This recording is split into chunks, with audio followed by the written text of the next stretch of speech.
What if I told you that you have to choose the career goal and make it right? It's the same thing with soulmates. Some of us believe that I have to choose the right man. You choose the man, you think he's right, you marry him, he doesn't come out to be right, then you make him right.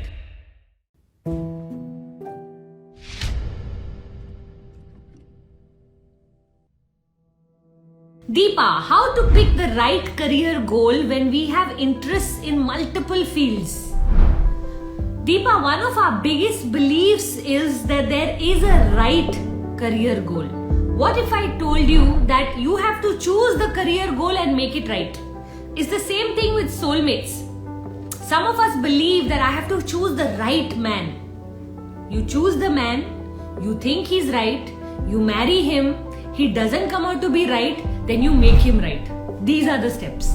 Okay? Same is going to happen with your career goal. We are multifaceted diamonds. God hasn't made us laser focus one type only. Correct? Somebody is some type, somebody is some type. In that type, there are 100 types. Today, even if you become an engineer, there are 50 options. Now, how to decide? Okay, I chose to be an engineer, but there are 5 different engineers I can be. Out of that, I chose to be, let's say, a mechanical engineer, but in that, we can specialize in 2 different streams. And in that, I can choose either being a mechanical engineer for aeroplanes or cars or trains. And in that, there are these kind of trains, and can you see there's no end to decision making when it comes to career? And here we are sitting thinking one day somehow we will know. We will never know. The real truth is just keep on taking action. Keep on exploring. Your life will keep unfolding. And if you keep walking, you will eventually reach your right purpose. The purpose you will reach, and for our purpose, there are many routes. There are 5 different ways we can reach our purpose. You may take this line, this line, this line, this line. They all go to the same higher purpose. Just start walking. Sometimes you'll start with one purpose, one passion, and midway you'll shift to another. Doesn't mean you're starting from scratch. Now you're starting from new experience. And from there you'll go there. And from there you'll go there. And you'll keep jumping, but yet you'll reach your higher purpose. How many of you are able to understand what I'm trying to say here? I basically mean stop waiting. Stop trying to get it perfect. Stop thinking you have to be fully ready. Stop, don't sit with overthinking this. Just get into action. Start anywhere.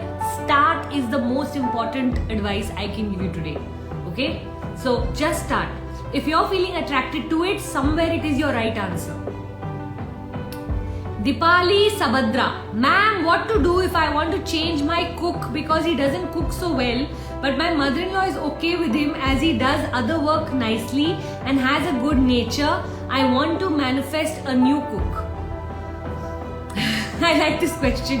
Now I feel like a domestic goddess. So Dipali, one of the things you can do is hire a new cook and make him into your, top worker. So in case he's good at top work, maybe you're just using him in the wrong space. And sometimes that happens. When you hire for one work, but they come out to be shining in another work. So all you need to do is get yourself another cook and turn him into top worker.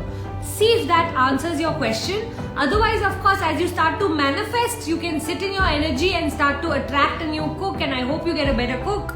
But remember one thing, when there are 2 women running the house, one of them will only win. Both can't win. One of them will win. Sometimes you will win, sometimes she will win.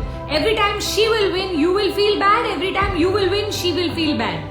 So I want you to just understand these dynamics. So if you are running your house along with your mother-in-law, then you're co-authoring that space, then both of you are manifesting. No single person is manifesting. Therefore, you'll have to understand the dynamics of where you're okay with her winning. Where is it absolutely essential that you need to win? For example, when I was living in a joint family, the staff I had on my floor I chose, but the staff of the kitchen I didn't interfere too much with because there were already too many people involved with those people. So I said, Jo milega theek hai, whatever I get to eat, I'm okay. And actually my mother-in-law was fabulous at running the house, so I can't complain. But I didn't involve myself there because I knew this was more her domain. So look at if you can in your own head start to have a domain difference.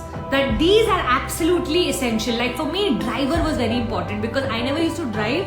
So I used to tell Puneet, driver you give me, everything else I will share. Driver I want to share only with my children, because already between their tuitions, their school and me, there is more than enough work for him. Then to add few of the other joint family members into sharing the driver, that used to almost forever, I knew I will not get him in case that happens. So the one thing I knew was a non-negotiable for me was the driver. The only reason I'm giving you this example is for you to start to understand what is negotiable, what is non-negotiable for you. Start to see where do you get most irritated, where is it that you feel most tied down to the house or responsible for the house, and those are the places you need to fix first.